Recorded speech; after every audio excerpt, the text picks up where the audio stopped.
Subscribe to my official channel. Press the bell icon, watch videos, and hit the like button. আজকে আমরা অ্যানথ্রোপোলজির যে বিষয়টি আলোচনা করব, importance of Pleistocene epoch in anthropology. আমরা জানি যখন পৃথিবী সৃষ্টি হয়েছে সেই সময় পৃথিবীতে কোনো প্রাণের অস্তিত্ব ছিল না। তারপর ধীরে ধীরে এককোষী, বহুকোষী, ইনভার্টিব্রেট, ভার্টিব্রেট, এইভাবে ধীরে ধীরে বিভিন্ন প্রাণের উদ্ভব ঘটেছে। এই প্রাণের উদ্ভবের উপর ভিত্তি করে পৃথিবীর সময়কালকে কতগুলো এরাগুলোকে পিরিয়ড, পিরিয়ডগুলোকে ইপকে ভাগ করা। প্লিস্টোসিন ইপক এরকমই একটি ইপক, যার অন্যতম গুরুত্ব হলো এই সময় মানব বিবর্তন সংঘটিত হয়েছে। আমরা সেটা পরে আলোচনা করছি। তার আগে এই যে পৃথিবীর সময়কাল, সেই সময়কালগুলো হলো এরকম: আর্কিওজয়িক, প্যালিওজয়িক, প্রোটেরোজয়িক, মেসোজয়িক, সিনোজয়িক। এই সিনোজয়িক এরা, এটা অ্যানথ্রোপোলজিস্টদের কাছে অত্যন্ত গুরুত্বপূর্ণ। এই কারণে এই সময় স্তন্যপায়ী তথা মানুষের উদ্ভব ঘটে পৃথিবীতে। এই কোয়াটারনারি পিরিয়ড, যেটা সিনোজয়িক এরার অন্তর্ভুক্ত, অর্থাৎ কিনা এই সিনোজয়িক এরাকে দুটো পিরিয়ডে ভাগ করা হয়। একটি টারশিয়ারি, যেখানে স্তন্যপায়ীর উদ্ভব ঘটেছে, বিভিন্ন ধরনের স্তন্যপায়ী এসেছে। কোয়াটারনারি, যেখানে মানুষের উদ্ভব ঘটেছে। এই কোয়াটারনারি পিরিয়ডকে আবার দুটো ইপকে ভাগ করা হয়: প্লিস্টোসিন এবং হলোসিন। আমরা এই হলোসিনেই রয়েছি। আর মানব বিবর্তনের যে মূল পর্যায়গুলো, আমরা জৈবিক দিক থেকে যদি দেখি, Homo erectus, Homo neanderthalensis, Homo sapiens, সবগুলোই কিন্তু ওই প্লিস্টোসিন ইপকেই সংঘটিত হয়েছে এবং তাদের উদ্ভব ঘটেছে। কোন সময় তারা কখন এসেছে আমরা সেটা পরে আসছি। ঠিক একইভাবে যে সমাজ সংস্কৃতি, সেটারও কিন্তু বিবর্তন ঘটেছে ওই সময়। হোমো ইরেক্টাসের যে সংস্কৃতি লোয়ার প্যালিওলিথিক, নিয়ান্ডারথালের মিডল প্যালিওলিথিক, হোমো সেপিয়েন্সের আপার প্যালিওলিথিক, সবই কিন্তু সেই সময়। তাহলে একটা বিষয় আমরা দেখছি যে মানব বিবর্তনের জৈবিক এবং সাংস্কৃতিক পর্যায় পুরোটাই সংগঠিত হয়েছে এই প্লিস্টোসিন ইপকে। কিন্তু এছাড়াও প্লিস্টোসিন ইপকের কিন্তু একটা গুরুত্বপূর্ণ, একটা তাৎপর্যপূর্ণ দিক রয়েছে। সেটা হলো তার আবহাওয়া পরিমণ্ডল।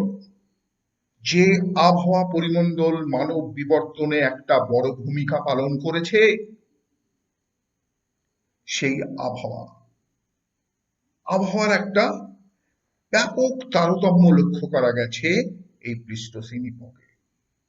এই জন্য প্রিহিস্ট্রিক অ্যানথ্রোপোলজিস্ট তথা অ্যানথ্রোপোলজিস্ট এবং জিওলজিস্টরাও কিন্তু এই প্লিস্টোসিন ইপক সম্পর্কে যথেষ্ট আগ্রহী। কারণ এই সময়ে যে আবহাওয়ার তারতম্য, ব্যাপকতা, সেটা কিন্তু পৃথিবীর একটা বড় অংশকে প্রভাবিত করেছিল। আমরা সে বিষয়ে আলোচনা করব আমাদের পরের যে অংশটি আলোচনা করব আমরা, সেটি হলো এই প্লিস্টোসিন ইপকের যে আবহাওয়া, যাকে বলা হয় গ্লেসিয়েশন, এবং বিভিন্নভাবে এই গ্লেসিয়েশনকে ভাগ করা হয়। একাধিক গ্লেসিয়েশন এসেছে, একাধিক গ্লেসিয়েশনের সম্মুখীন হয়েছে পৃথিবী। শুধু তাই নয়, প্রত্যেকটি গ্লেসিয়েশনের মাঝখানে, দুটি গ্লেসিয়েশনের মাঝখানে একটি করে ইন্টারগ্লেসিয়েশন, সে বিষয়ে আমরা আলোচনা করব আমাদের পরবর্তী পয়েন্টে।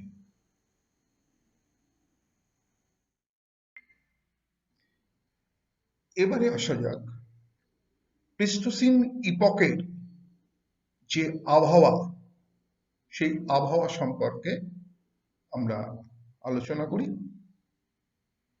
প্লিস্টোসিন ইপকের যে আবহাওয়া, সেটাকে আমরা বলি গ্লেসিয়েশন বা আইস এজ।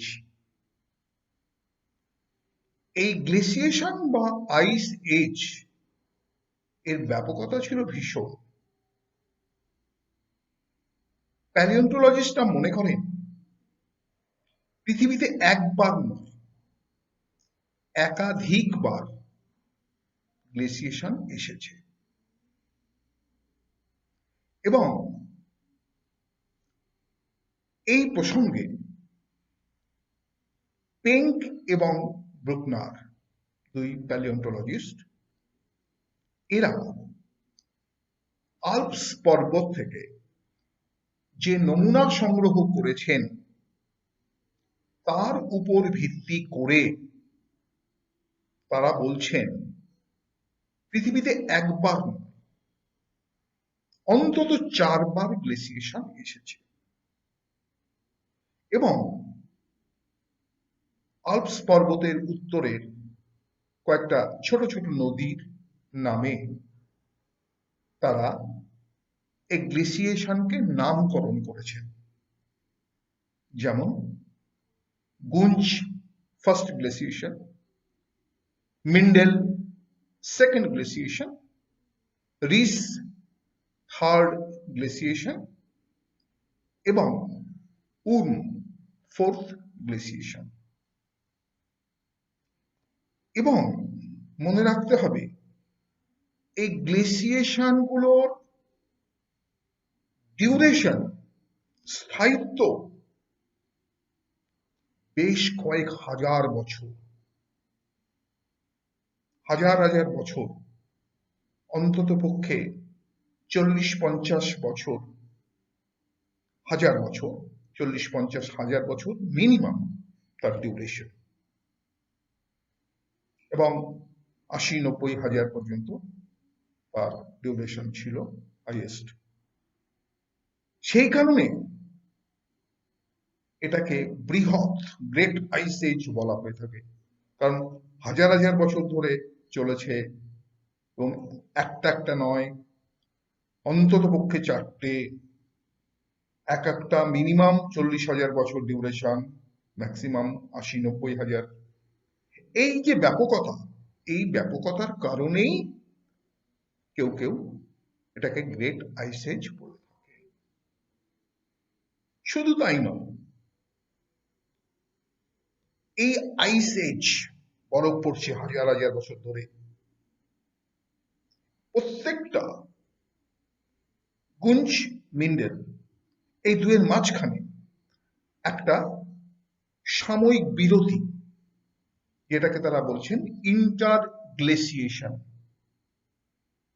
এরকম তিনটে ইন্টারগ্লেসিয়েশন এর কথা জানা যায়। তাহলে গুঞ্জ, সেকেন্ড গ্লেসিয়েশন হচ্ছে মিন্ডেল, তাহলে প্রথম ইন্টারগ্লেসিয়েশন হলো গুঞ্জ মিন্ডেল ইন্টারগ্লেসিয়েশন। এবার থার্ড গ্লেসিয়েশন রিস, তাহলে মিন্ডেল রিস সেকেন্ড ইন্টারগ্লেসিয়েশন। ফোর্থ গ্লেসিয়েশন উর্ম, তাহলে থার্ড ইন্টারগ্লেসিয়েশন হচ্ছে রিস উর্ম। তাহলে গ্লেসিয়েশন গুলোর নাম হচ্ছে গুঞ্জ মিন্ডেল রিস উর্ম, এবং ইন্টারগ্লেসিয়েশন হলো গুঞ্জ মিন্ডেল ফার্স্ট ইন্টারগ্লেসিয়েশন, মিন্ডেল রিস সেকেন্ড ইন্টারগ্লেসিয়েশন, এবং থার্ড ইন্টারগ্লেসিয়েশন হলো রিস উর্ম। প্রত্যেকটার ব্যাপকতা, প্রত্যেকটার ডিউরেশন একরকম নয়। ইন্টারগ্লেসিয়েশন হলো আবার মিনিমাম 20,000 বছর, ম্যাক্সিমাম 40-50,000 বছর। তাহলে আমরা যদি এরকম দেখি যে 40,000 বছর ধরে বরফ পড়ছে, তারপর একটা সাময়িক বিরতি ইন্টারগ্লেসিয়েশন, 20,000 বছর ধরে সেই বরফ গলছে, আবার গ্লেসিয়েশন, আবার ইন্টারগ্লেসিয়েশন। এই যে গ্লেসিয়েশন ইন্টারগ্লেসিয়েশন, এই যে আবহাওয়ার তারতম্য, এই তারতম্যই কিন্তু মানব বিবর্তনে একটা বড় ভূমিকা পালন করেছে। এবং শুধু তাই নয়, এই গ্লেসিয়েশন ইন্টারগ্লেসিয়েশনের যে প্রভাব, সেটা ভূমিভাগেও পড়েছে। আমরা জিওলজিস্টরা যে ভূস্তর বিন্যাসের কথা বলেন, পৃথিবীর বিভিন্ন সময়ে এই ভূস্তরগুলো গঠিত হয়েছে। ভূস্তরের যে উপাদান সমূহ সবগুলো একরকম নয়। এই জন্য ভূতাত্ত্বিকদের কাছে, জিওলজিস্টদের কাছে এটা কিন্তু খুব গুরুত্বপূর্ণ। আবার অ্যানথ্রোপোলজিস্টদের কাছে গুরুত্বপূর্ণ যে মানব বিবর্তনের যে মূল পর্যায়গুলো এই সময় সংঘটিত হয়েছে। সবগুলোর ব্যাপকতা একরকম ছিল না। আমরা দেখছি ইউরোপেও আছে, উত্তর আমেরিকাতেও আছে গ্লেসিয়েশনের প্রভাব, গ্লেসিয়েশনের যে হয়েছে তার যে প্রমাণ, সেগুলো আমরা রয়েছে দেখছি। কিন্তু সব জায়গায় কিন্তু একই সময় ঘটেনি। যেমন ভারতবর্ষের প্রথম গ্লেসিয়েশনে যেটা পাওয়া যায়, সেটা কিন্তু ইউরোপের সেকেন্ড গ্লেসিয়েশনের সমসাময়িক। তাহলে আমরা দেখছি যে যে জায়গায়, আমরা এরপরে পয়েন্টে আমরা আলোচনা করব যে এই গ্লেসিয়েশনের ডিস্ট্রিবিউশন, সে বিষয়ে আমরা আলোচনা করব। যে যে জায়গায় এই গ্লেসিয়েশন ইন্টারগ্লেসিয়েশনের প্রভাব পড়েছে, সব জায়গায় কিন্তু একই সময়েই ঘটেছে তা কিন্তু। এই ব্যাপকতা পরিবেশ আবহাওয়ায় একটা বড় ভূমিকা পালন করেছে, যা মানব বিবর্তনে সংগঠনে একটা তাৎপর্যপূর্ণ ভূমিকা পালন করেছে। এরপর আমরা দেখে নেব যে এই গ্লেসিয়েশনের ডিস্ট্রিবিউশন, জিওগ্রাফিক্যাল ডিস্ট্রিবিউশন, সেইটা আমরা দেখে নেব। এবারে আমরা দেখে নেব যে এই যে গ্লেসিয়েশন, এই গ্লেসিয়েশন এর ডিস্ট্রিবিউশন বা জিওগ্রাফিক্যাল ডিস্ট্রিবিউশন কি আছে, পৃথিবীর কোন কোন অংশ এই তুষার যুগের আয়তায় পড়েছিল, তুষার যুগের প্রভাব পড়েছিল, আমরা সেই বিস্তৃতিটা একটু দেখে। আমরা দেখতে পাচ্ছি যে ওয়েস্টার্ন ইউরোপ, পুরো পশ্চিম ইউরোপ, আমরা দেখতে পাচ্ছি যে পার্ট অফ ইংল্যান্ডের কিছুটা, আমরা নর্থ পার্ট অফ আমেরিকার উত্তরাংশ, এবং Northern part of India, Bharatvarsha, আমাদের হিমালয় রিজিয়ন, এই সমস্ত অঞ্চলগুলো বরফের চাদরে আবৃত হয়েছিল। তাহলে আমরা দেখতে পাচ্ছি যে ইউরোপ, উত্তর আমেরিকা এবং এশিয়ার ইন্ডিয়া, হিমালয় রিজিয়ন, তাহলে আফ্রিকা কোথায় গেল? সেই সময় আফ্রিকার আবহাওয়া কেমন ছিল? এই অঞ্চলগুলোতে যখন চলছে এই তুষার যুগের ব্যাপকতা, ঠিক বিপরীতে আফ্রিকাতে চলছে তখন প্লুভিয়েশন। এটা গ্লেসিয়েশন, ওটা প্লুভিয়েশন। এখানে বরফ পড়ছে হাজার হাজার বছর ধরে, ওখানে হাজার হাজার বছর ধরে বৃষ্টি হচ্ছে, বৃষ্টি পড়ছে, প্লুভিয়েশন। এবং এখানে একটা কথা মনে রাখতে হবে, আমরা কিন্তু জানি যে মানব জন্মের আতুর ঘর সেটা কিন্তু ওই আফ্রিকা। সুতরাং এই যে আফ্রিকার এই যে আবহাওয়া, এটাও কিন্তু একটা গুরুত্বপূর্ণ ভূমিকা নিয়েছে। এরপর আমরা আলোচনা করব এই যে প্লিস্টোসিন।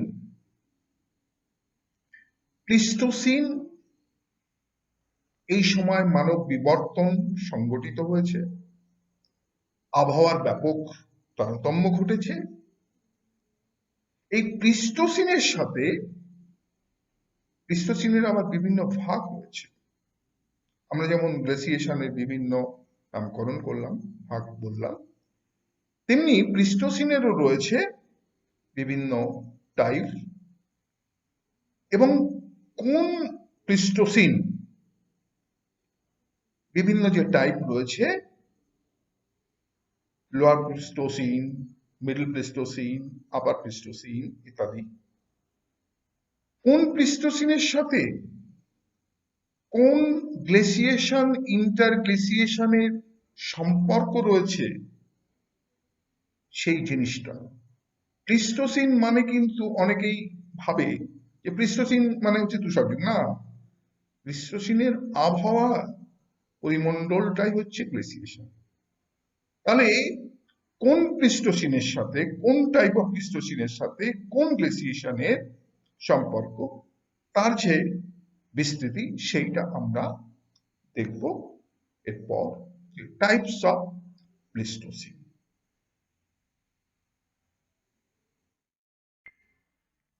এবারে তাহলে আমরা দেখে নিই যে প্লিস্টোসিনের বিভিন্ন যে টাইপ রয়েছে। আমি বলছিলাম যে বিভিন্ন প্লিস্টোসিন, প্রাগৈতিহাসিকরা ভূতাত্ত্বিক স্তর বিন্যাসের উপর ভিত্তি করে প্লিস্টোসিনকে তিনটে ভাগে ভাগ করেছেন। মনে রাখতে হবে, জিওলজিক্যাল স্ট্র্যাটিফিকেশন, ভূতাত্ত্বিক স্তর বিন্যাস। আমি আগেই বলছিলাম যে এই সময়ে ভূস্তরের যে উপাদান, গঠন, সেগুলো কিন্তু বিভিন্ন প্রভেদ আমরা দেখতে পাব। বিভিন্ন সময় বিভিন্ন স্তরগুলো গঠিত হয়েছে, সেই জন্য সব স্তরের গঠন বিন্যাস একই রকম নয়। বা প্রিহিস্টোরিয়ানরা সেই ভূতাত্ত্বিক স্তর বিন্যাসের উপর ভিত্তি করে প্লিস্টোসিনকে তিনটে ভাগে ভাগ করেছে। লোয়ার প্লিস্টোসিন, যে লোয়ার প্লিস্টোসিনের যে আমরা যদি গ্লেসিয়েশনের কথা বলি, সেইটা প্রথম গ্লেসিয়েশনটা কি ছিল? গুঞ্জ। প্রথম ইন্টারগ্লেসিয়েশনটা কি ছিল? পরেরটা মিন্ডেল, তাহলে গুঞ্জ মিন্ডেল। তাহলে প্রথম গ্লেসিয়েশন গুঞ্জ থেকে গুঞ্জ মিন্ডেল যে ইন্টারগ্লেসিয়েশন, এটা ছিল লোয়ার প্লিস্টোসিনের যে সময়কাল। এই সময় থেকে অর্থাৎ গুঞ্জ গ্লেসিয়েশন থেকে মিন্ডেল, গুঞ্জ মিন্ডেল ইন্টারগ্লেসিয়েশন, এটা ছিল লোয়ার প্লিস্টোসিন। মিডল প্লিস্টোসিন, এটা ছিল সব থেকে দীর্ঘ। তাহলে মিন্ডেল, ওই মিন্ডেল গ্লেসিয়েশন থেকে শুরু, তারপর হচ্ছে মিন্ডেল রিস ইন্টারগ্লেসিয়েশন, রিস গ্লেসিয়েশন, অর্থাৎ মিন্ডেল থেকে রিস গ্লেসিয়েশন, এই যে সময়, এটা হলো মিডল প্লিস্টোসিন। এরপরে আমরা আসছি কি, রিসের পরে রিস উর্ম ইন্টারগ্লেসিয়েশন, তারপরে উর্ম গ্লেসিয়েশন। তাহলে এখানে আমাদের আপার প্লিস্টোসিন যেটা, সেই আপার প্লিস্টোসিন হলো ওই রিস উর্ম ইন্টারগ্লেসিয়েশন থেকে উর্ম গ্লেসিয়েশন। তাহলে আমরা প্লিস্টোসিনের তিনটে ভাগ আমরা দেখছি, লোয়ার, মিডল এবং আপার প্লিস্টোসিন। তার সাথে আমরা এই গ্লেসিয়েশন ইন্টারগ্লেসিয়েশনের কি সম্পর্ক, এইটা আমরা দেখলাম। এই জিনিসটা একটা গুরুত্ব রয়েছে, সেটা হলো কি, আমরা পরের পয়েন্টে সেটা আলোচনা করব, যে এমার্জেন্স অফ ম্যান, মানুষ যে এই সময় এসেছে সেটা তো আমরা আগেই বলেছি। এইবার মানুষের যে জৈবিক রূপ, তার পাশাপাশি তার সাংস্কৃতিক রূপও বিরাজমান। জৈবিক বিবর্তনের পাশাপাশি একই সাথেই ঘটেছে সাংস্কৃতিক বিবর্তন, আলাদা কিছু নয়। আমরা ওই কারণেই তো বলি human evolution is nothing but a biocultural process. জৈব সাংস্কৃতিক প্রক্রিয়ার মধ্যে দিয়ে মানব বিবর্তন ঘটেছে, এবং সেটা ওই প্লিস্টোসিন ইপকে, যার আবহাওয়া মণ্ডল ছিল গ্লেসিয়েশন ইন্টারগ্লেসিয়েশন। এবার আমরা পরবর্তী পর্যায়ে যে এমার্জেন্স অফ ম্যান এবং এর সাথে এই যে প্লিস্টোসিন বিভিন্ন ভাগ, এবং কোন সময়ে কোন কালচারটা, অর্থাৎ একদিকে আমরা জৈবিক পর্যায়, মানব বিবর্তনের জৈবিক পর্যায়, সাংস্কৃতিক পর্যায়ের সাথে এই প্লিস্টোসিনের এবং গ্লেসিয়েশনের কি সম্পর্ক, সেটা আমরা দেখতে পাবো। কারণ আমরা দেখলাম যে লোয়ার প্লিস্টোসিনের সাথে এই গ্লেসিয়েশন ইন্টারগ্লেসিয়েশন হচ্ছে, মিডল প্লিস্টোসিন তাই। তাহলে আমরা ওখানে দেখে নেব যে কোন culture, palaeolithic culture, lower, middle, upper, কোন সময়ে এসেছে, তাদের ডিউরেশন কি ছিল, এই ব্যাপারগুলো আমরা পরবর্তী পয়েন্টে আমরা আলোচনা করে নেব। এবারে আমরা আসি যে এই যে প্লিস্টোসিন ইপক, প্লিস্টোসিনের বিভিন্ন প্রকারভেদ আমরা বললাম, এবং আমরা এটাও বলছি এই সময় মানব বিবর্তন ঘটেছে, এই সময় এই জৈবিক পর্যায়গুলো ছিল, এই সাংস্কৃতিক পর্যায়গুলো ছিল, ইত্যাদি ইত্যাদি। কিন্তু আমরা এই কথাগুলো বলছি কিভাবে? এমনি এমনি বললে তো হবে না, তো প্রমাণ চাই। হ্যাঁ, প্রমাণ রয়েছে, প্রমাণ রয়েছে। আমরা এই যে লোয়ার প্লিস্টোসিন বা মিডল প্লিস্টোসিন বা আপার প্লিস্টোসিন, এই সময়কালে বিভিন্ন প্রাণী তাদের যে অস্তিত্ব ছিল, কোন সময়ের কোন প্রাণীর অস্তিত্ব ছিল, এগুলো কিন্তু আমরা প্যালিওন্টোলজিস্টদের কাছে, ভূতাত্ত্বিকদের মাধ্যমে এগুলো আমরা জানতে পারি।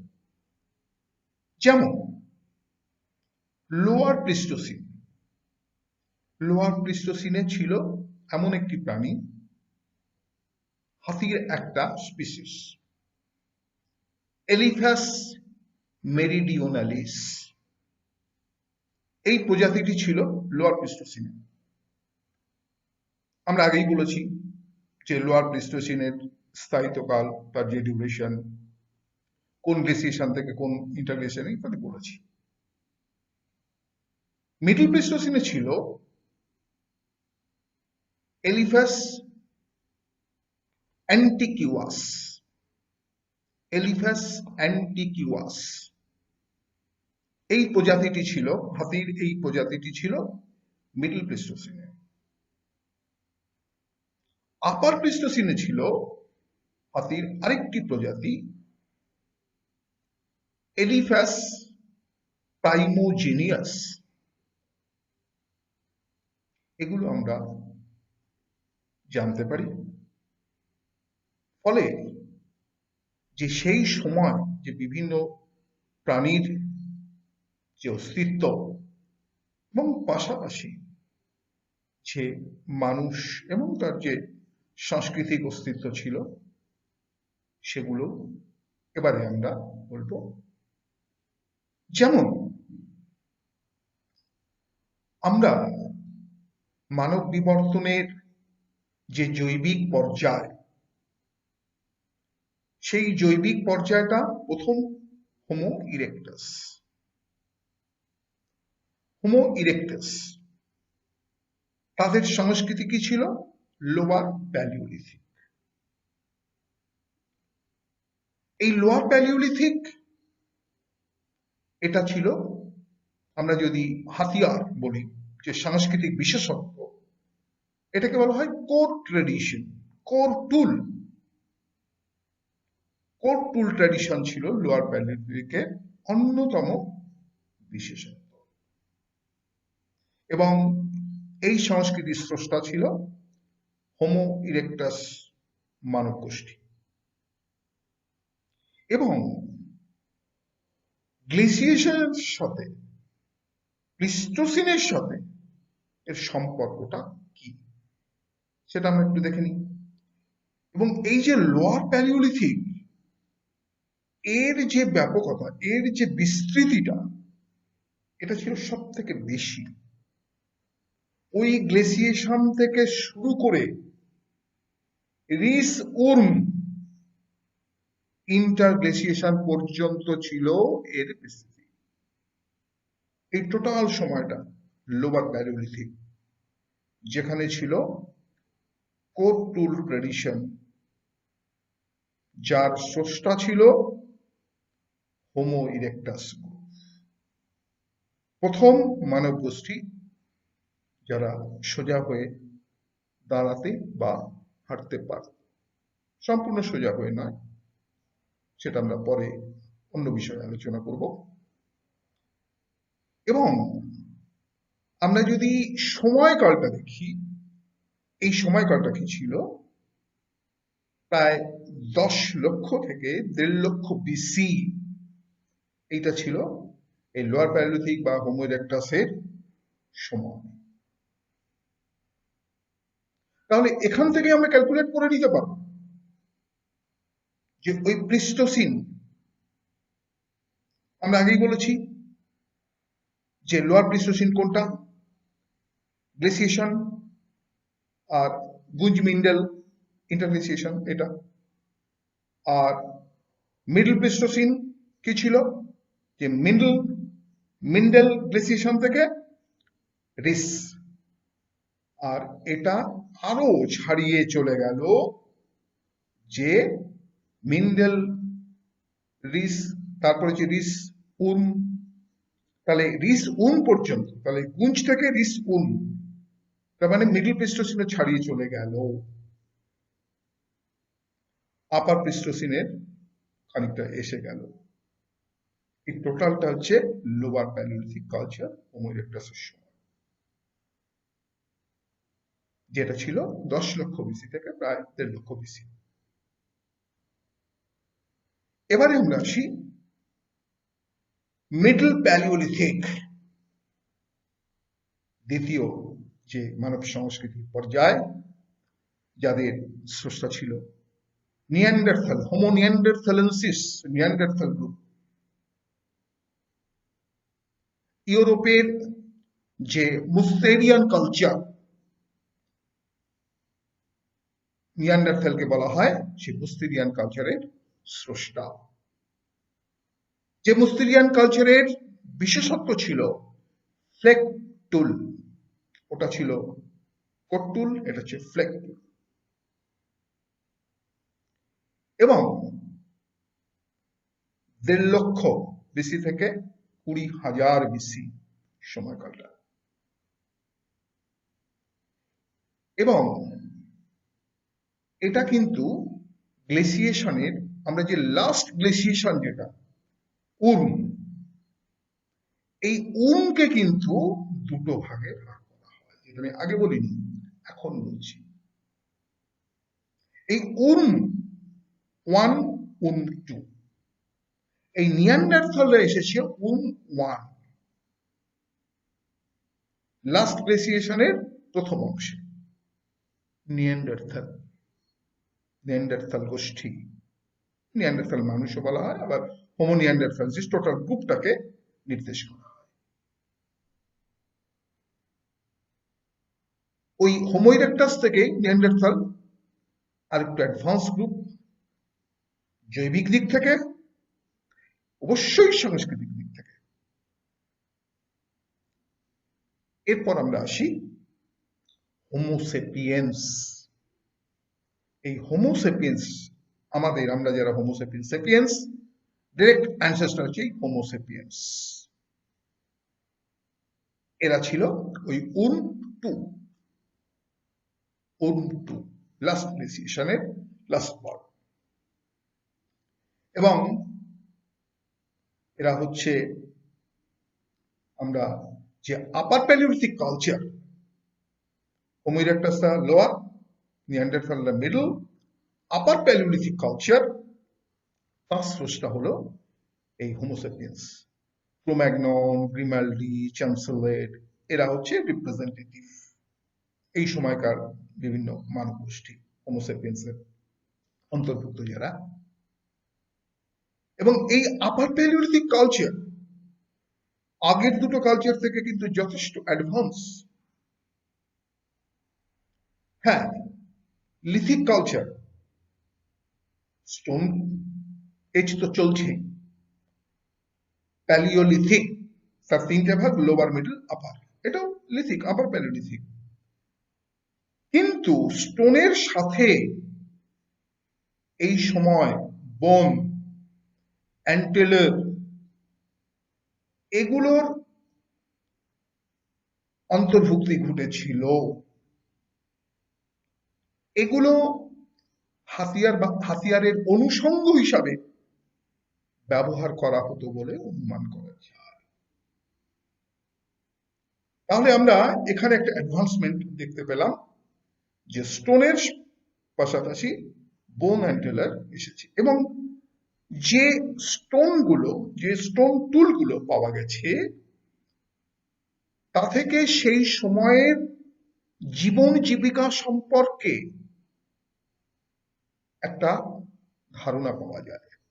যে এই সময় যে টুলগুলো পাওয়া গেছে সেগুলো প্রমাণ করে, নির্দেশ করে যে এই সময় শিকার প্রক্রিয়া আরো উন্নত হয়েছিল। তাহলে আমরা দেখতে পাচ্ছি যে প্লিস্টোসিন এবং বা আইস এজ, তার আবহাওয়া পরিমণ্ডল, দুয়ের সাথে মানব জৈবিক এবং সাংস্কৃতিক পর্যায় কিভাবে সম্পর্কিত, এবং আমরা যে আবহাওয়ার ব্যাপকতার কথা বলেছিলাম, তারতম্যের কথা বলেছিলাম, আমরা বুঝতে পারছি সেই ব্যাপকতাটা কিভাবে জৈবিক দিক থেকে এবং সমাজ সাংস্কৃতিক দিক থেকে মানব বিবর্তনের উপর প্রভাব ফেলেছিল। তাহলে আমরা এবারে টোটাল যে বিষয়টা আমরা আলোচনা করলাম সেই আলোচনা প্রসঙ্গে এবার আমাদের একটু গুটিয়ে নেওয়ার পালা। আমরা একটা কনক্লুশন, আমরা একটা সিদ্ধান্তে উপনীত হব যে টোটাল বিষয়টা আমরা কি দেখলাম। তাহলে এবার আমরা দেখি যে টোটাল প্লিস্টোসিন ইপক সম্পর্কে একটা অ্যানথ্রোপোলজিক্যাল ভিউ, আমরা কি রিমার্কস করব। আমরা দেখতে পেলাম যে একটা নতুন ধরনের অ্যানিম্যাল গ্রুপ, কেন এটা তো গ্লেসিয়েশন, বরফের সময়, বরফের যুগ, সব অ্যানিমাল তো দেখা যাবে না, তাহলে নিউ সেট অফ অ্যানিমালস এটার উদ্ভব ঘটল। নাম্বার 1। নাম্বার 2, তাহলে ল্যান্ডস্কেপ যে ভূমিভাগ আমি আগেই বলেছি, সেখানেও কিন্তু একটা ব্যাপক পরিবর্তন ঘটেছে। ফলে স্বাভাবিকভাবেই আমরা নতুন উদ্ভিদ, ফ্লোরা, তার উদ্ভব দেখতে পাবো, সেটাও এখানে ঘটেছে। আমরা বারবার বলছি যে আবহাওয়ায় একটা বড় পরিবর্তন ঘটেছে, সেই পরিবর্তনের সাথে মানুষ বিভিন্নভাবে নিজেকে অভিযোজিত করেছে, বিভিন্ন খাদ্যের সাথে খাদ্যাভ্যাস বিভিন্ন রকম হয়েছে, সেটাও একটা অভিযোজন। বিভিন্ন সময় আমরা যদি হোমো ইরেক্টাসের কথা দেখি, তাদের যে জৈবিক বিশেষত্ব, বৈশিষ্ট্য, দাঁতগুলো বড় ছিল, তুলনামূলকভাবে নিয়ান্ডারথালে দাঁতগুলো একটু আকারে ছোট হয়েছে। কেন? কারণ হোমো ইরেক্টাসের সময় আগুনের আবিষ্কার কিন্তু পুরোপুরি হয়। ধারণা করা হয়, প্যালিওন্টোলজিস্টরা ধারণা করেন, খুব সম্ভবত হোমো ইরেক্টাসের শেষের দিকে আগুনের আবিষ্কার হয়েছিল, যেটা আমরা পরিপূর্ণভাবে আগুনের ব্যবহার দেখতে পাই নিয়ান্ডারথালে। সেই জন্য নিয়ান্ডারথালে দাঁতের আকার ছোট, কারণ আগুনের ব্যবহার, ঝলসে খাওয়া, পুড়িয়ে খাওয়া, এই ব্যাপারটা এসেছে। সেটা চর্বণ পেশির উপর প্রভাব ফেলেছে,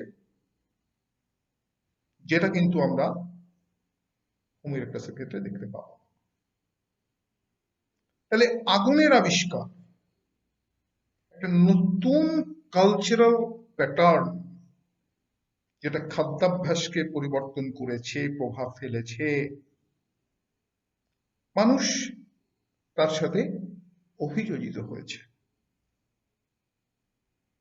আমরা লোয়ার প্যালিওলিথিক বলেছি, কোন গ্লেসিয়েশন থেকে কোন গ্লেসিয়েশন পর্যন্ত ইত্যাদি। আমরা নিয়ান্ডারথালের ক্ষেত্রেও সেটা বলেছি। তাহলে সেখান থেকে আমরা বুঝতে পারি যে আবহাওয়ার ব্যাপকতাটা, আবহাওয়া কিভাবে তাদের প্রভাবিত করেছে। এবং শুধু তাই নয়, শুধু দৈহিক বৈশিষ্ট্য বা খাদ্যাভ্যাসের উপর নয়, এই পরিবর্তন কিন্তু মিউটেশন, মাইগ্রেশন, মিউটেশনের একটা এজেন্ট হিসাবেও কাজ করেছে। মিউটেশন জিন লেভেলে পরিবর্তন ঘটাতে একটা বড় ভূমিকা পালন করেছে। মাইগ্রেশন, এক জায়গা থেকে অন্য জায়গায় পরিযায়িতা, তা আবহাওয়ার পরিবর্তন সেটাকেও অ্যাক্সিলারেট করেছে। আলটিমেটলি কি হলো? আলটিমেটলি আমরা দেখলাম যে মানব, এমার্জেন্স অফ ম্যান এবং তার ডেভেলপমেন্ট এবং একটা আদি অবস্থা থেকে একটু উন্নত অবস্থায় উত্তীর্ণ হলো। সেই জন্যই এই প্লিস্টোসিন ইপক মানব বিবর্তনের যে মেন পর্যায়, মূল যে পর্যায়গুলো, সবই সংগঠিত হয়েছে এই প্লিস্টোসিন ইপক। এবং সেই প্লিস্টোসিনের আবহাওয়া সম্পূর্ণ বিষয়টাকে ত্বরান্বিত করতে যথেষ্ট সাহায্য করেছে। তারই ফলশ্রুতি মানব বিবর্তন এইভাবেই এগিয়ে চলেছে সমাজ সংস্কৃতি। এবং সেই সময়ের পরিপ্রেক্ষিতে প্লিস্টোসিন এবং তার আবহাওয়া একটা বড় ভূমিকা পালন করেছে, এতে কোনো সন্দেহ নেই। Subscribe to my official channel. Press the bell icon, watch videos and hit the like button.